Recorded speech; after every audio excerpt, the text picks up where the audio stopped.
करता हूं। एक बुढ़िया थी और वो रास्ते में चल रही थी। अवस्था थोड़ी ज्यादा थी, झुक करके चल रही थी। उसके पीठ में कुबड़ था। कई बार होता है ना, जैसे ऊंट के पीठ में कुबड़ होता है, वैसे ही कई बार पुरुषों के भी या महिलाओं के भी जब बूढ़े होते हैं तो हो जाते हैं। तो उस बूढ़ी माँ के पीठ पर एक कुबड़ था और वो झुक करके जा रही थी। उसी समय नारद जी रास्ते में मिल गए।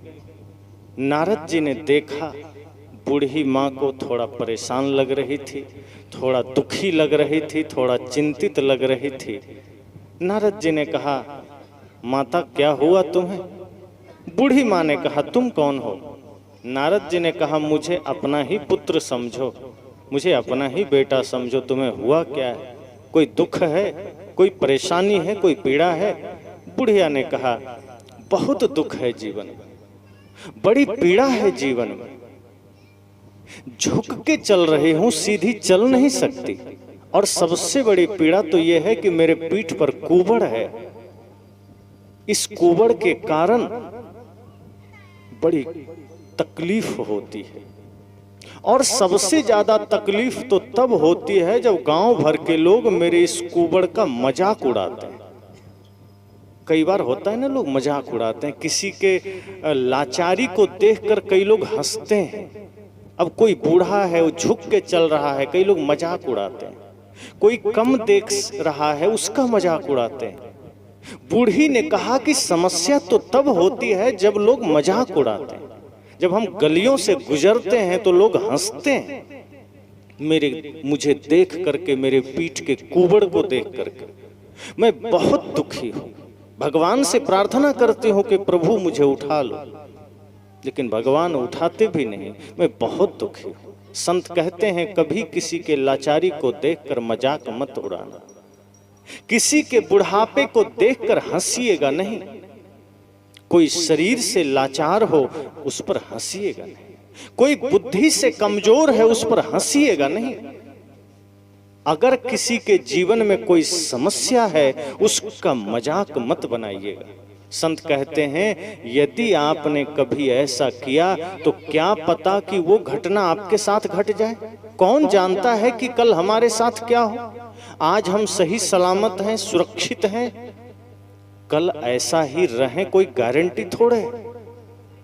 क्या पता वही कुबड़ हमारे पीठ पर कब आ जाए, वही अवस्था हमारे जीवन में कब आ जाए, कोई नहीं जानता। इसलिए कहते हैं, किसी की लाचारी का मजाक कभी मत उड़ाना। यदि कोई भिखारी भी द्वार पर आ जाए तो कभी उसका मजाक मत उड़ाइए। बन सके तो एक मुट्ठी अन्न दे दीजिएगा, क्योंकि वो भिखारी अगर आपके द्वार पर आया है तो आपसे कुछ लेने नहीं आया है। आप यह सोचिए, आप यह विचारिए कि हो सकता है यह भिखारी हमारे द्वार पर हमको चेतावनी देने आया है, हमको संकेत देने आया है। मानो वो भिखारी कह रहा है कि कल मेरे पास भी अन्न था, धन था, मेरे पास भी सोने चांदी हीरे जवाहरात थे, मैंने किसी को कुछ नहीं दिया, मैंने सबको खाली हाथ लौटाया। और नियति का खेल देखो, मैंने किसी के कटोरे में कभी कुछ डाला नहीं, नियति ने आज वो कटोरा हमें ही पकड़ा दिया। तो वो भिखारी आपको संदेश देने आया है, चेतावनी देने आया है कि कभी भी जब परमार्थ का मौका मिल जाए, दान पुण्य का मौका मिल जाए, सेवा का मौका मिल जाए, पीछे मत हटिए, किसी का मजाक मत उड़ाइए। ये बुढ़ापा प्रकृति का देन है, यह वरदान बन सकता है यदि हमने भक्ति की है शुरू से, यदि हमने तपस्या की है शुरू से, वरना यही बुढ़ापा अभिशाप बन जाती। जवानी तो कब आती है पता नहीं चलता, आती है निकल जाती, लेकिन बुढ़ापा जब आती है तो जल्दी जाती नहीं। वो बुढ़ापा जब आती है तो आदमी को लेके ही जाती है, और सबके जीवन में आ ही जाती है। कोई कोई जवानी में गुजर गया तब तो कोई बात नहीं। एक जगह कुछ बच्चे खेल रहे थे धनुष बाण, और एक बूढ़ा बेचारा जा रहा था वैसे ही झुक करके। तो बच्चों को मजाक सूझी। बच्चों ने उस बूढ़े से कहा, बाबा आपने ये धनुष कितने में खरीदा? बूढ़ा बेचारा झुका हुआ था, तो बच्चे ने झुके हुए शरीर को धनुषवान से संज्ञा दिया कि यह जो आपका शरीर झुका हुआ है, अर्थात इस धनुष को आपने कितने में खरीदा? और वो झुक करके जो चल रहे थे जमीन में एकदम झुक करके, तो बच्चों ने कहा, और आप खोज क्या रहे हैं? कुछ खो गया है क्या? बूढ़े तो समझ गए कि ये बच्चे अभी जवानी में थोड़ा सा मस्ती में हैं, मजाक कर रहे हैं। बुरा नहीं माना। बूढ़े ने कहा, चिंता मत करो, मैं जो चीज खोज रहा हूं ना, वो कब आई और कब चली गई पता ही नहीं चला। वो चीज आई और चली गई पता नहीं चला, मैं खोज रहा हूं। लोगों ने, बच्चों ने कहा, वो क्या चीज थी दादा? बूढ़े ने कहा, वो जवानी थी जो कब आई कब निकल गई पता ही नहीं चला, झुक करके मैं उसी जवानी को खोज रहा हूं। वो भी गुस्सा नहीं हुए, उन्होंने भी बड़े ही गजब का उत्तर दिया। और बच्चों ने कहा, और ये धनुषवान कितने का है? उस बूढ़े ने कहा, ये फ्री का है, तुमको भी मिलेगा, चिंता मत करो, इसमें खरीदना नहीं पड़ता, ये सबको मिलता है और तुमको भी मिलेगा। और ये जो जवानी आज तुम्हारे पास है, ये इतनी जल्दी खिसक जाएगी, इतनी जल्दी निकल जाएगी कि तुम समझ भी ना पाओगे, और ऐसी ही बुढ़ापा तुम्हारे जीवन में भी आएगी। तो बुढ़िया ने कहा कि मैं बहुत परेशान होती हूं जब लोग मेरा मजाक उड़ाते हैं, लोग मुझे ताने मारते हैं। कई बार कोई विकलांग होता है, कई लोग मजाक उड़ाते हैं। आप कई जगह देखेंगे, कोई विकलांग है, कोई काम कर रहा है, उससे नहीं हो पाता है, गिर जाता है, तो कई लोग हंसते हैं। संत कहते हैं, उस पर हंसना मत, उसका हेल्प कर देना, उसकी सहायता कर देना, उसकी मदद कर देना। अरे क्या पता कल आपके साथ भी वो घटना घट जाए। बूढ़ी ने कहा कि मैं बहुत दुखी होती हूँ जब लोग मेरा मजाक उड़ाते हैं, मैं बहुत पीड़ित होती हूँ, लोग मेरा मजाक उड़ाते हैं। नारद जी ने कहा, चिंता मत करो, इसका समाधान है मेरे पास, मैं तुम्हारा कुंवर ठीक कर सकता हूं। बुढ़िया को तो आश्चर्य हुआ, वो तुरंत कहते हैं, तुम ठीक कर सकते हो? क्या सच में ठीक हो जाएगा? नारद जी ने कहा, बिल्कुल, तुमने मुझे बेटा कहा है, मैंने तुम्हें मां कहा, मैं तुम्हारा कुंवर बिल्कुल ठीक कर दूंगा, और आज के बाद कोई तुम्हें नहीं चिढ़ाएगा, एकदम ठीक कर देंगे। तो बूढ़ी कहती है, अच्छा ये बताओ, जब आप कुंवर ठीक कर सकते हो तो दूसरा कुंवर बना भी तो सकते हो? नारद जी ने कहा, बिल्कुल, क्योंकि जो चीज तुम ठीक कर सकते हो वो चीज तुम पैदा भी कर सकते हो, वैसा तुम बना भी सकते हो। नारद ने कहा, हाँ बना सकता हूं, लेकिन मतलब? बूढ़ी ने कहा, मेरा तो रहने ही दो, मेरा कुंवर ठीक मत करो। नारद ने कहा, तो? कहा, जो लोग मेरे कुंवर का मजाक बनाते हैं, सबके पीठ पर एक एक कुंवर बना दो। नारद जी ने कहा, गजब हाल है तुम्हारे, तुम्हें अपने कुंवर ठीक नहीं करने हैं, दूसरे के शरीर पर कुंवर पैदा करने। नारद जी ने कहा, ऐसा क्यों? कहा, मुझे मेरे कुंवर में कोई दुख नहीं है। दुख तब होता है जब लोग मजाक बनाते हैं, इसलिए मैं कह रही हूं, दूसरों के पीठ पर भी कुंवर बना दो ताकि हम भी मजे लें, हम भी हंसें।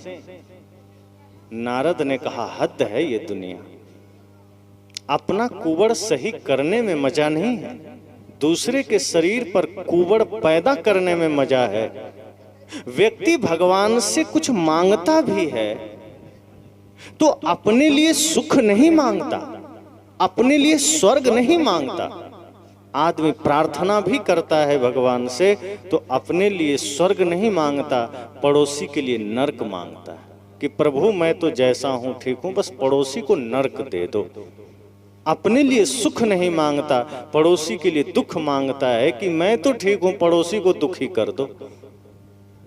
भगवान से व्यक्ति प्रार्थना भी करता है तो यह मांगता है कि मेरा तो ठीक है, जैसा हूं ठीक हूं, पड़ोसी को ही सत्यानाश कर दो, उसी को चौपट कर दो, मेरी दुकान चलती रहे, मेरा बिजनेस चलता रहे, पड़ोसी का ही सब कुछ नष्ट कर दो।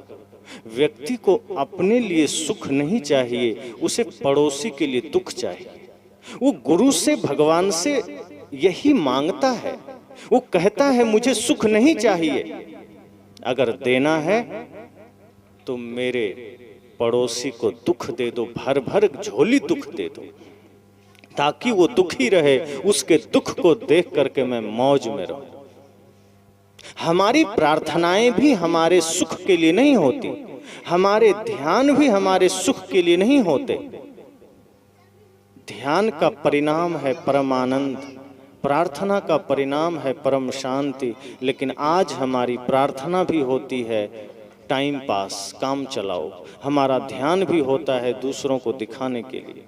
कई लोग जब मंदिर में पूजा करने जाते हैं, प्रार्थना करने जाते हैं, तो जब कोई नहीं होता, अकेला होता है, तो धीरे धीरे जैसे तैसे करके सोचता है भाग लें, निकल चलें। लेकिन जब नज़र पड़ जाती है आगे पीछे कुछ लोग हैं, तब वही आदमी फिर जोर जोर से घंटी बजाता है, फिर जोर जोर से ओम जय जगदीश हरे करता है, ताकि दूसरों को लगे कि ये बहुत बड़ा पुजारी है। वो पूजा कर नहीं रहा है, वो दूसरों को दिखा रहा है। वो भगवान से कुछ मांगने नहीं गया है अपने लिए, शांति के लिए। वो यह भाव लेकर नहीं गया है कि सभी सुखी रहें, सबको सुख मिले। अरे पूरी दुनिया सुखी रहे तो हम भी सुखी हो जाएंगे, पड़ोसी सुखी रहेगा तो हम भी सुखी हो जाएंगे। लेकिन आदमी सोचता है पड़ोसी सुखी हो जाएगा तो हम कैसे सुखी हो जाएंगे। इसलिए पड़ोसी के तो घर में चाहे आग लग जाए, हे प्रभु ऐसी कृपा करना, पड़ोसी का तो चाहे दुकान खत्म हो जाए, उसका तो घर में आग लग जाए, उसको तो बेटा पोता जल के मर जाए। यही मांग, यही कामना हर व्यक्ति की होती है। लगभग कोई कोई होता है जो यह भाव रखता है कि प्रभु अगर कुछ देना तो शांति देना, मुझे नहीं, पूरे समाज को, पूरे राष्ट्र को, पूरे विश्व को। अगर इस कामना से आप जीवन में चल रहे हैं, सबके लिए आपके मन में शुभ भावना है, तो समझिए आपको कभी दुख नहीं मिलेगा। जो आदमी सबके लिए सुख की कामना करता है, जो सबके लिए प्रेम की कामना करता है, जो सबके लिए शांति की कामना करता है, संत जन कहते हैं सबसे पहले उसी को शांति मिलती है, सबसे पहले उसे ही सुख मिलता है। लेकिन समस्या बड़ी उल्टी है, अपनी कुबड़ की चिंता नहीं कि हमारा दुख खत्म हो जाए, हमारा कुबड़ ठीक हो जाए। हर आदमी सोचता है दूसरे के पीठ में भी कुबड़ हो जाए, हर आदमी सोचता है दूसरे के जीवन में भी दुख आ जाए, हर आदमी सोचता है दूसरे के जीवन में भी पीड़ा आ जाए, और यही समस्या का कारण बनता है। संत जन कहते हैं इसलिए कभी भी जगत में किसी के प्रति बुरा भाव मत रखिए, किसी के लिए गलत विचार मन में मत रखिए, इस हृदय में कटुता मत रखिए, नफरत मत रखिए, सबके प्रति प्रेम का भाव रखिए। क्योंकि ये संसार ऐसा है कि आप जैसा भाव करते हैं वो पहले आपको मिल जाता है। यदि आप किसी के लिए गड्ढा खोदेंगे तो पहले खुद को ही गड्ढे में गिरना पड़ जाएगा। अगर आप किसी के लिए कालिख पोतेंगे तो पहले आपके ही हाथ में कालिख लग जाएगी। अगर आप पहले किसी के घर में आग लगाना चाहेंगे तो पहले आपके ही घर में आग लग जाएगी। संतजन कहते हैं कभी किसी के लिए गलत मत सोचना, कभी किसी के लिए गलत मत करना।